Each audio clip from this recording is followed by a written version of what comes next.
ليه اخترت الحزام الأخضر؟ الحزام الأخضر 12500 فدان.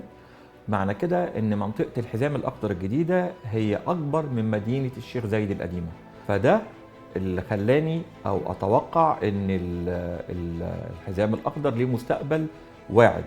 واحد اتنين، الحزام الأخضر هو امتداد الشيخ زايد القديمة، فهو ملاصق ليها، يعني ما بينهم وصل الدهشور 100 متر، فده برضو بيقول ان المدينة دي في برايم لوكيشن. ثلاثة، اهتمام الدولة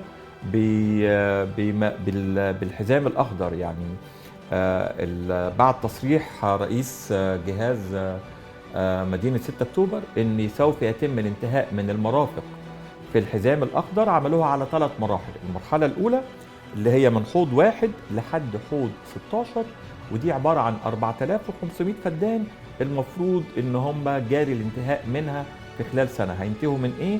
توسعة الطرق، مرافق. المرافق عبارة عن صرف ومياه، وبعد كده هيتم ادخال الكهرباء ليها مباشرة. فده اللي خلاني اتوقع ان الحزام الاخضر هيبقى من الحاجات اللي جاية بقوة الفترة الجاية. احنا بدأنا نشتغل في الموضوع دوت من 2019. كان كل الشركات اللي في الحزام ساعتها كنا تقريبا 3-4 شركات. دلوقتي بنتكلم فوق ال 35 مطور موجودين في منطقة الحزام الأخضر ونيو زايد، وده بيقول إن المنطقة دي عليها العين وإن الاتجاه جاي ليها بقوة الفترة الجاية.